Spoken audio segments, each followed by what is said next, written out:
हिंद दोस्तों, आज मैं आपको बताने वाला हूँ बोर्ड परीक्षा प्रश्न पत्र जो कि 2023 का है, विज्ञान कक्षा 10th। आपको जो है ये प्रश्न पत्र जो दिख रहा है ये मैंने बहुत ही बारीकी से बनाया है जो कि बोर्ड एग्ज़ाम में काम आने वाला है।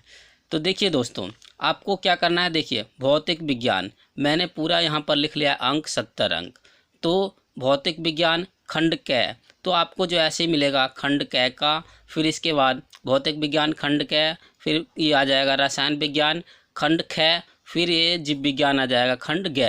तो कोई सा भी खंड आपको आगे पीछे करके दे देंगे बोर्ड एग्जाम में, और आपको जो है खंड के हिसाब से ही करने हैं तीनों पेपर, नहीं तो आपका पेपर जो है गलत हो जाएगा। अगर आप खंड क का कर रहे हैं तो खंड क वाले को खंड क में ही करने हैं, ना कि खंड ख में कर देंगे तो आपका जो है पेपर, अगर जैसे खंड क का है तो खंड क में ही क्रम वाइज करते चले जाना है। इसके बाद खंड ख का है तो खंड ख में ही करते चले जाना है, और खंड ग का है तो ग में ही करना है, क्योंकि इसको जो है ना 3 टीचर जो है चेक करते हैं बोर्ड एग्जाम में खासकर।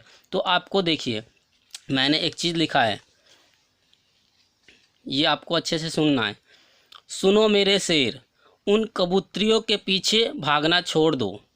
सुनो मेरे शेर, उन कबूतरियों के पीछे भागना छोड़ दो, क्योंकि अब दिसंबर, नवंबर, जनवरी, फरवरी की मेहनत रंग लाएगी। आपको जो है किसी भी लड़की के पीछे नहीं भागना है, और आपको ज़्यादा से ज़्यादा एग्ज़ाम की तैयारी करने हैं। ठीक है, खंड क, खंड ख, खंड ग, मैं तीनों ही प्रश्न आपको बारी बारी से डेली ये सॉल्व कर करके दिखाऊंगा और समझाऊंगा। तो देखिए, ये मैंने कुछ यहाँ भी लिखा है। देखिए, अच्छे रिजल्ट लाने के लिए बातों से नहीं रातों से लड़ना पड़ता है। अगर आप चाहते हैं अच्छे रिजल्ट लाना और 95% लाना, यानी 95% अगर लाना चाहते हैं तो आपको क्या करना पड़ेगा, इसमें रातों से लड़ना पड़ेगा। मतलब रातों में पूरी रात जग के मेहनत करनी पड़ेगी। अगर जो मैं पढ़ा रहा हूँ बस इतना ही आपको मेहनत करना है, ठीक है। इसके बाद तो आपको कोई मेहनत करने की ज़रूरत भी नहीं है, क्योंकि मैं पूरे रात जग करके ये पेपर बनाता हूँ। देखिए, बोर्ड एग्ज़ाम 2023, तो आपको जो है बोर्ड एग्ज़ाम 2023 की तैयारी करवा रहा हूँ। इसके बाद देखिए, पढ़ो भले कहीं से, टॉपर होगा यहीं से। ठीक है, आप कहीं भी किसी भी यूट्यूबर से पढ़िए, लेकिन जो है यहीं का बच्चा जो है टॉपर आपको दिखाऊंगा। ठीक, 2023 में जो टॉपर का रिजल्ट आएगा मैं घोषित करूंगा। अब देखिए, इसके बाद आपको अच्छे तरीके से मैं बता देता हूं।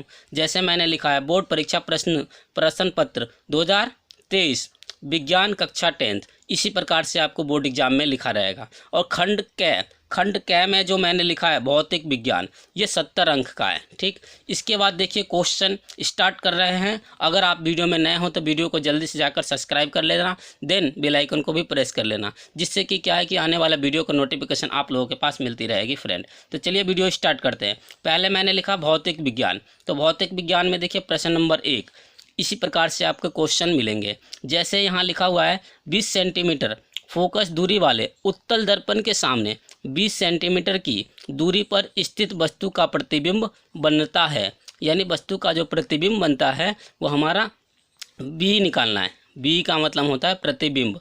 ठीक है, इसके बाद देखिए मैंने यहाँ पर सॉल्व भी कर लिया है। ये बहुविकल्प प्रश्न है। F is equal to 20 centimetre, focus दूरी को F से डिनोट करते हैं, तो F इजिकल टू 20 सेंटीमीटर। यहाँ देखिए उत्तल दर्पण लिखा है, तो उत्तल दर्पण में प्लस आता है। इसके बाद देखिए 20 सेंटीमीटर दूरी कह रहा है, वस्तु की दूरी, तो इसको U से डिनोट करेंगे, ये भी 20 सेंटीमीटर है। V क्वेश्चन मार्क, क्योंकि हमें प्रतिबिंब की मान निकालना है, तो V क्वेश्चन मार्क्स मैंने लिख लिया। इसके बाद देखिए, तो फॉर्मूला है दर्पण के लिए, फॉर्मूला ये यूज करना 1/F is equal to 1/V plus 1/U। इसके बाद मैं जो है यहाँ पर आपको समझा देता हूँ 1/20, क्यों, क्योंकि F का मान हमारा 20 है, तो 20 लिखेंगे बराबर 1/V प्लस 1/20। और 1/20 को क्या करेंगे, इसके पीछे लगा देने हैं, क्योंकि ये पक्षांतर करने पर ये प्लस का है, तो इधर आने पर बराबर के इस साइड आ जाएगा, तो माइनस का हो जाएगा, बराबर 1/V। फिर इसके बाद दोनों का एलसीएम 20 आ जाएगा, और 1 - 1 1/V, और 1/V इजिकल टू 0/20, तो 1/V इजिकल टू 0, तो ये हो जाएगा V is equal to 0 right answer. तो आपको देखिए ऑप्शन मिलेंगे 4, चारों ऑप्शन में से आपका कौन सा बहुविकल्प सही है। तो ये देखिए, ये हमारा है दूसरा, यानी 0 सेंटीमीटर दूरी पर दर्पण के सामने बनेगा। ठीक, तो ये ऑप्शन मैंने चारों नहीं लिखा है, बस जो आंसर है वही मैंने यहाँ पर दर्शा करके अच्छे से लिख दिया है। तो आपको नोट कॉपी में नोट करते जाना है, ठीक है। चलिए नेक्स्ट क्वेश्चन की ओर चलते हैं और आपको अच्छे से दिखा देते हैं। देखिए नेक्स्ट क्वेश्चन है हमारा ख। ख कैसे, प्रश्न नंबर 1 का जो है, यहाँ देखिए प्रश्न नंबर 1 का क्या चल रहा था, प्रश्न नंबर 1 का क्या चल रहा था। इसके बाद आपको लिखना है प्रश्न नंबर 1 का ख। तो मैंने ख लिख लिया, ठीक। प्रश्न नंबर 1 ही चल रहा है लेकिन बहुविकल्प चल रहा है अभी। देखिए प्रिज्म से श्वेत प्रकाश की किरण के गुजरने पर सबसे अधिक विचलन होता है, यानी कि सबसे अधिक विचलन कब होता है। तो देखिए यहाँ पर अधिक लिखा हुआ है, तो अधिक में आ जाए तो बैगनी रंग में जो है विचलन होता है, ठीक है। और जो कम होगा तो वो लाल रंग में होगा। तो आपको दोनों क्वेश्चन नोट कर लेनी है। और चौथा है इसका बहुविकल्प, चौथा हमारा सही है, करेक्ट कर दिया हमने। और ऐसे ही लिखना है आपको बोर्ड के एग्जाम में। इसके बाद नेक्स्ट क्वेश्चन है प्रश्न नंबर 1 का ग। यहाँ लिखा हुआ है विद्युत जनित्र से रूपांतरण होता है, ठीक। विद्युत जनित्र से रूपांतरण होता है, 4 ऑप्शन रहेगा। ऑप्शन नंबर यहाँ 2 सही है। यांत्रिक ऊर्जा को विद्युत ऊर्जा में बदलने वाले यंत्र को डायनामो या विद्युत मोटर कहते हैं। यानी विद्युत जनित्र किसे कहते हैं या विद्युत मोटर किसे कहते हैं, तो यांत्रिक ऊर्जा को विद्युत ऊर्जा में बदलने वाले यंत्र को डायनामो कहते हैं। तो हमारा सेकेंड इसका ऑप्शन सही है। इसके बाद देखिए घ, प्रश्न नंबर 1 का घ, यहाँ पर लिखा हुआ है 220 वोल्ट से 100 वाट के विद्युत बल्ब के तंतु का प्रतिरोध क्या होगा। तो यहाँ पर ये जो 4 ऑप्शन है, 4 ऑप्शन में से हमारा सेकेंड इसका सही है, 484 ओम, ठीक है। ये सवाल भी आपको अच्छे से समझा दूंगा, तो कोई दिक्कत लेने वाली बात नहीं है। इसके बाद देखिए नेक्स्ट क्वेश्चन है प्रश्न नंबर 2। ये जितने भी मैंने बहुविकल्प अभी बताए हैं ये आपको नोट कर लेनी है, 1-1 नंबर का था। इसके बाद प्रश्न नंबर 2 नंबर का चलेगा। तो देखिए यहाँ लिखा रहेगा अवतल दर्पण के किन्हीं 2 उपयोगों का वर्णन कीजिए। अवतल दर्पण के किन्हीं 2 उपयोगों का वर्णन कीजिए जो आप उपयोग करते हैं प्रतिदिन। जैसे पहला उपयोग है इसका, अवतल दर्पण को दाढ़ी बनाते समय प्रयोग किया जा सकता है। जिस दर्पण से हम दाढ़ी बनाते हैं उसे हम कहते हैं अवतल दर्पण, ठीक है। अवतल दर्पण से दाढ़ी बनाने में प्रयोग किया जा सकता है। फिर दूसरा है इसका ऑप्शन, यानी कि दूसरा इसका जो लिखोगे उपयोग, कान नाक व गले की जांच करने के लिए अवतल दर्पण का प्रयोग किया जा सकता है या किया जाता है, ठीक है। चलिए नेक्स्ट क्वेश्चन की ओर चलते हैं और आपको स्टेप बाय स्टेप सारे क्वेश्चन दिखा देते हैं। और एक चीज़ और, अगर आप नोट नहीं कर रहे हैं तो नोट कॉपी में नोट करते रहिएगा, क्योंकि जो है मैं बहुत अच्छे तरीके से समझा रहा हूँ। देखिए नेक्स्ट क्वेश्चन है हमारा क्वेश्चन नंबर 2 का ख। आपको इसी प्रकार से एग्जाम में भी लिखना है। यहाँ पर लिखा हुआ है दीर्घ दृष्टि दोष क्या है, इसका निवारण कैसे करते हैं।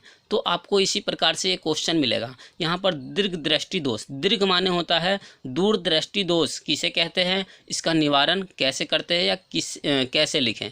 इस प्रकार से क्वेश्चन आपके बोर्ड एग्जाम में आएगा, 101% गारंटी है, आना ही है। तो उत्तर में सबसे पहले आपको लिखना है दूर दृष्टि दोष, ये हेडिंग डाल देनी है। फिर उसके बाद लिखना है वह दोष जो दूर की वस्तु तो साफ दिखाई देती है परंतु पास की वस्तु क्या है, साफ नहीं दिखाई देती है, वह दूर दृष्टि दोष कहलाता है, ठीक है। इसमें क्या है, दूर की वस्तु क्या होता है, साफ दिखाई देता है, साफ दिखाई देती है परंतु पास की वस्तु साफ नहीं दिखाई देती है, वह दूर दृष्टि दोष कहलाता है। इसके बाद आपको ये डायग्राम भी बनाने हैं और अच्छे से देख लेनी है डायग्राम कैसे हैं। बहुत सिंपल है, यहाँ से लेकर के यहाँ तक की जो दूरी होती है 25 सेंटीमीटर होता है, यहाँ भी मैंने लिख लिया है। ये इस प्रकार से आपको ये दोनों डायग्राम अच्छे से बना लेनी है, नोट कॉपी में नोट कर लेनी है, ठीक है। अब देखिए नेक्स्ट क्वेश्चन, इसका निवारण भी तो है, इसका कह रहा था निवारण, तो निवारण भी देखिए निवारण क्या कह रहा है, दूर दृष्टि दोष का निवारण। तो इस दोष के निवारण करने के लिए मनुष्य को उत्तल लेंस की चश्मों का प्रयोग करना चाहिए। अगर इस प्रकार का जो लेंस है दूर दृष्टि दोष में, तो इसमें जो है उत्तल लेंस की चश्मों का प्रयोग करना चाहिए, ठीक है। अब देखिए नेक्स्ट क्वेश्चन है हमारा ग। नेक्स्ट क्वेश्चन क्या है, ग। नेक्स्ट क्वेश्चन में हमारा है वायु के सापेक्ष जल तथा कांच के अपवर्तनांक क्रम से 4/3 एवं 3/2 है, तो जल का कांच के सापेक्ष अपवर्तनांक ज्ञात कीजिए। वेरी मोस्ट इंपॉर्टेंट है। जितने भी क्वेश्चन मैंने उतार रखा है और लिखा है वो सारे क्वेश्चन आपको नोट कॉपी में नोट करते चले जाना है। तो देखिए यहाँ पर मैंने जगह बचाने के लिए लाइन से कर दिया, लेकिन आप लोगों के बोर्ड एग्जाम में नीचे के नीचे ही करते चले जाना है। देखिए n1 = पहला अपवर्तनांक n1 मानेंगे तो n1 = हो जाएगा 4/3 और n2 बराबर हो जाएगा 3/2। ये मैंने लिख लिया दोनों। इसके बाद हमें ज्ञात क्या करवा रहा है, n, यानी कह रहा है कि अपवर्तनांक ज्ञात कीजिए। तो हमने फॉर्मूला यूज किया है यहाँ पर, देखिए ये फॉर्मूला है, इसको अच्छे तरीके से नोट कर लीजिए और याद कर लीजिएगा। n = n 1/n2 होता है। इसके बाद देखिए n1 की जगह पर 4/3 और n2 के जगह पर हमने यहाँ क्या कर दिया, n2 का मान जो है हमारा 3/2 है, तो हमने इसको पलट करके मल्टीप्लाई में कर दिया 2/3। अब देखिए ऊपर की गुना ऊपर और नीचे की गुना नीचे, 4 दूना 8 या 2 चौक 8, 8/9, तो ये हो जाएगा 8:9। या यहाँ भी छोड़ सकते हैं आंसर तो भी ठीक है, या 9:8:9 करके छोड़ दीजिएगा। वेरी वेरी मोस्ट इंपॉर्टेंट है, आपको इसको याद कर लेना है और क्वेश्चन पेपर में नोट करते रहना है, ठीक है। चलिए नेक्स्ट क्वेश्चन है हमारा। ये जितने भी क्वेश्चन मैंने अभी तक बताया है, ये क्वेश्चन जो था हमारा दूरदृष्टि दोष, ठीक है, तो ऐसी निकट दृष्टि दोष भी आ जाएगा आपके एग्जाम में, तो वो भी क्वेश्चन मैं बाद में करवाऊंगा, अगले जो ऐसे ही पेपर बनाऊंगा उसमें, ठीक है। अब देखिए जो क्वेश्चन अभी मैंने बताया ये 2-2 नंबर का था, अब मैं बता रहा हूँ यहाँ पर 4-4 नंबर का क्वेश्चन, 4-4 नंबर का क्वेश्चन है, वेरी वेरी मोस्ट इंपॉर्टेंट है। देखिए नेक्स्ट क्वेश्चन है हमारा क्वेश्चन नंबर 3। यहाँ पर मैंने लिखा प्रश्न नंबर 3 का कै। तो देखिए 2 ओम 3 ओम तथा 4 ओम के प्रतिरोधों को 24 वोल्ट की समांतर क्रम में जोड़ा जाता है। तो संयोजन को 24 वोल्ट की बैटरी से जोड़ा जाता है, तो बैटरी से संयोजन में प्रवाहित धारा की गणना कीजिए। यानी धारा का मतलब होता है आई का मान ज्ञात कीजिए। यानी 1 ओम, एक बार 2 ओम, 3 ओम और 4 ओम, ये जितने भी है ये कौन से क्रम में है, समांतर क्रम में। इन्होंने पहले ही बता दिया कि समांतर क्रम में दिया है, ठीक, और वोल्ट दिया है हमारा 24, बैटरी का जो वोल्ट है वो 24 दिया है। तो हमने यहाँ पर बहुत अच्छे तरीके से लिख लिया है। और देखिए 2 ओम 3 ओम तथा 4 ओम ये कौन से क्रम में, समांतर क्रम में, जैसे इन्होंने कहा वैसे मैंने लिख लिया। इसके बाद आपको फॉर्मूला याद होना चाहिए, 1/r बराबर 1/r1 plus 1/r2 plus 1/r3। इसी प्रकार से ये फॉर्मूले को याद कर लेना है। ये क्या है, हमारा सूत्र है, ये सूत्र आपको क्या करना है, याद कर लेनी है। ये जो मैं ब्रैकेट सी में कर देता हूँ, ये सूत्र है किसका है, समांतर श्रेणी का सूत्र है, समांतर क्रम का, ठीक है। अब देखिए फॉर्मूला हमने लिख लिया, 1/r बराबर 1/r1 के जगह पर हमें लिखना है 2, r2 के जगह पर हमें लिखना है 3, r3 के जगह पर हमें लिखना है 4। इन तीनों का एलसीएम लेना है, 2 3 4 का एलसीएम लेंगे तो 12 आ जाएगा, और ये 1/r ऐसे ही रहेगा, तो 12 आ जाएगा। तो देखिए कैसे, 2 से हमने डिवाइड किया तो 6, 3 से हमने डिवाइड किया इसको तो आ गया 4, 4 से हमने डिवाइड किया तो 3, ऊपर वाले सभी को जोड़ दो, जोड़ने पर आ रहा है 13, 13/12। तो हमने क्या किया यहाँ पर, r = 12/13 ओम आ चुका है। इसके बाद इन्होंने कहा कि धारा, हमें धारा ज्ञात करनी है। तो धारा ज्ञात करने के लिए फॉर्मूला होता है, यहाँ पर अच्छे से देखिएगा, ये फॉर्मूला, एक ये फॉर्मूला है, आपको इसको नोट कर लेनी है, नोट कॉपी में इसको नोट कर लेनी है। ये फॉर्मूला I = V/R, ये धारा ज्ञात करने के लिए। तो I = देखिए V का मान कितना था हमारा, V का मान हमारा था 24 वोल्ट, तो 24 वोल्ट लिख लिया। और इसके बाद R का मान कितना था, तो ये 12/13, तो हमने कर दिया। फिर 13 की गुना हमने 24 में कर दिया, 13 की और 24 में मल्टीप्लाई कर दिया, ठीक, और बट्टे में 12 से अब हम क्या करेंगे, 24 को काट देंगे तो 2 बार में कटेगा, 12 से 24 को काटेंगे तो 2 बार में, और 13 दूना 26 एम्पियर। तो ये धारा का मात्रक एम्पियर होता है, ये आपको लिख लेनी है, ठीक है। और अगर नहीं समझ में आएगा तो कमेंट में जाकर कमेंट भी कर सकते हैं आप लोग, ठीक है। चलिए नेक्स्ट क्वेश्चन की ओर चलते हैं और आपको स्टेप बाय स्टेप दिखा देते हैं, और नोट करते रहना है साथ के साथ। देखिए नेक्स्ट क्वेश्चन है हमारा प्रश्न नंबर 3। प्रश्न नंबर 3 का ख। हमने प्रश्न नंबर 3 का जो है पहले बताया था कै, अब प्रश्न नंबर 3 का ख बता रहा हूँ।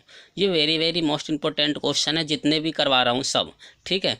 ये कभी न कभी पेपर में आए हुए प्रश्न हैं, और आपको जो आशा करता हूँ इस बार यही पेपर में टपक से टपकने वाले क्वेश्चन सब हैं। देखिए, प्रकाश के परावर्तन के नियम लिखिए।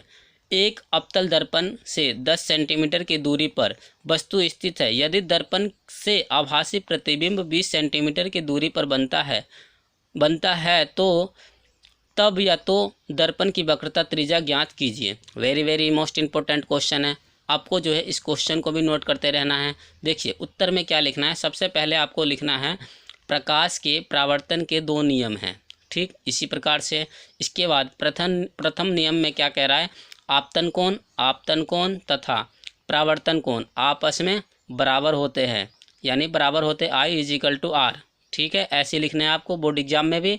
इसके बाद दूसरा नियम क्या कह रहा है, दूसरा नियम आपतित किरण तथा परावर्तित किरण तथा अभिलंब तीनों ही एक ही तल में होते हैं।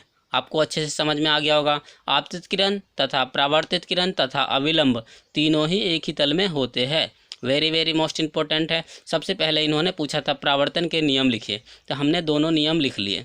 नियम लिखने के बाद इन्होंने सवाल पूछा था, तो सवाल में सबसे पहले ये दिखाना चाहता हूँ, यहाँ दिया हुआ था अवतल दर्पण, तो अवतल में हमेशा माइनस होता है, तो यहाँ पर मैंने लिख लिया u इजिकल टू माइनस का 10 सेंटीमीटर। तो u कैसे पता चला, तो देखिए वस्तु की दूरी के लिए 10 सेंटीमीटर u हो गया हमारा।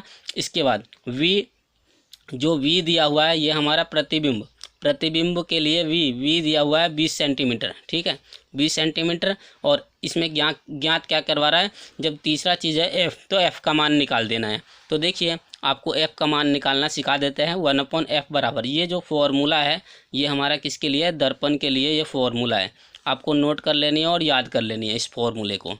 1/f, तो f के जगह पर f का मान रखना है, लेकिन इसमें f का मान हमें निकालना है। तो 1/f is equal to 1/v, v का मान हमारा 20 सेंटीमीटर, तो 20 सेंटीमीटर, u का मान माइनस का 10 सेंटीमीटर, तो 10 सेंटीमीटर।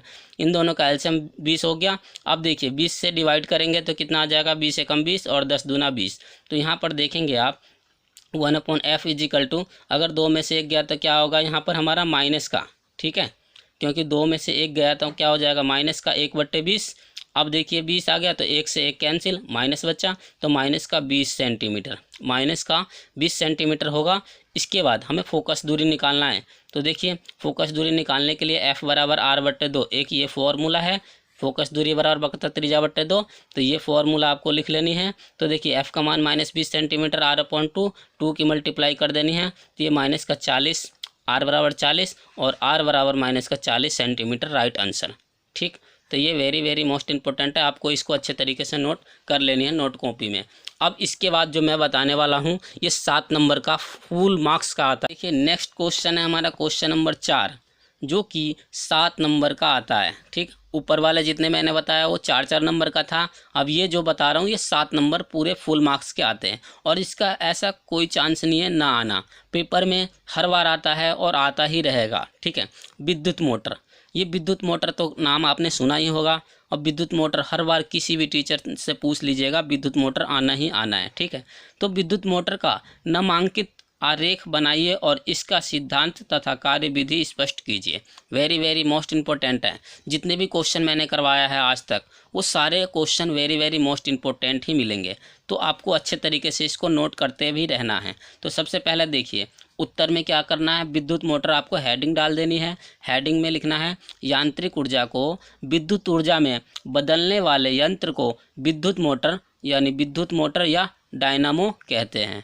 ये क्वेश्चन में ऐसा भी बन के आ जाएगा, डायनामो किसे कहते हैं, तो आपको ये याद होना चाहिए विद्युत मोटर वाला।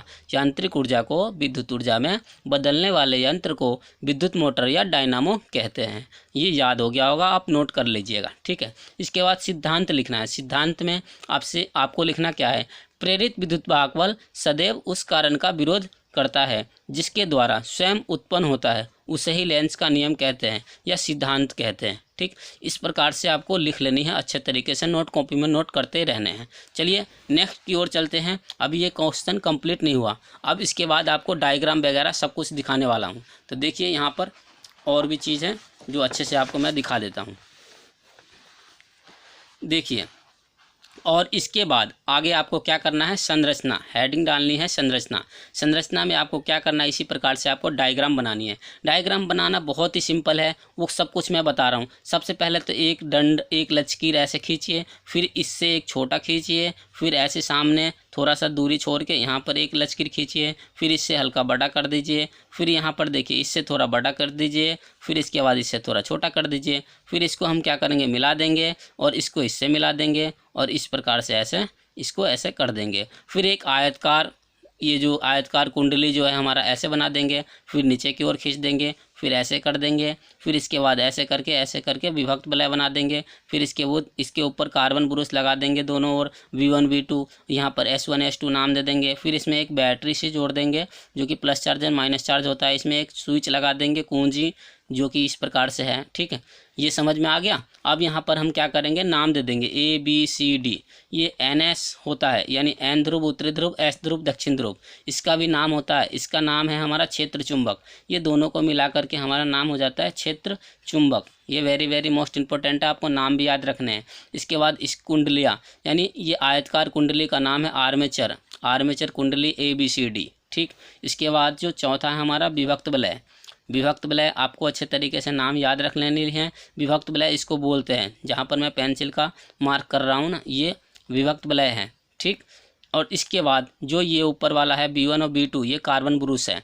इन दोनों का नाम आपको अच्छे तरीके से रट लेनी है। चारों क्वेश्चन, चारों का नाम अच्छे से याद कर लेनी है, और इसी चारों नाम के ऊपर ही सारा क्वेश्चन हमारा डिफाइंड है, यानी कि कंप्लीट है। तो देखिए, सबसे पहले आपको क्या करना है, जैसे यहाँ पर पहला लिखा है ना क्षेत्र चुंबक, क्षेत्र चुंबक लिखना है, फिर आर्मेचर लिखना है, फिर विभक्त वलय लिखना है, फिर कार्बन ब्रूस लास्ट में लिखना है।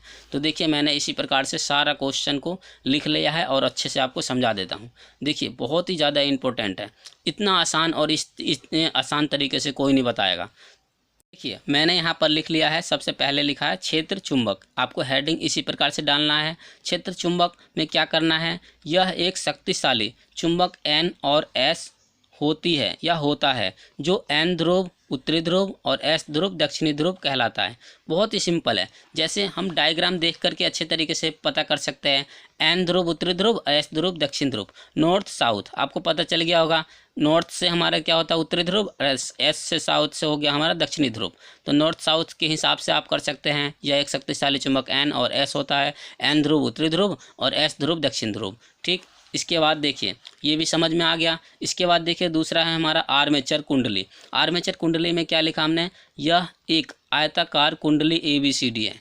आयताकार कुंडली ABCD होती है। ठीक, तो देखिए, ये आयतकार ही तो है, एक तरीके से आयताकार कुंडली ABCD है। ठीक, इसी प्रकार से हमने लिख लिया। इसके बाद ये कह रहा है कि जो तांबे के तारों से बहुत से चक्रों को लपेटकर बनाई जाती है और यह घूमने के लिए हमेशा स्वतंत्र रहता है। मतलब जो तांबे के जो तार होते हैं, उसी के उन्हीं तारों से बहुत सारे चक्रों में लपेट करके इनकी बनाई जाती है, क्योंकि यह घूमने के लिए हमेशा स्वतंत्र रहता है। जो यहाँ इस क्रोड में इनका जो तार लपटा हुआ है, ठीक, इस प्रकार के जो तार लपटे जाते हैं, ये हमारा किस में आता है, आर्मेचर कुंडली में ही आते हैं, और ये हमेशा घूमने के लिए स्वतंत्र रहता है।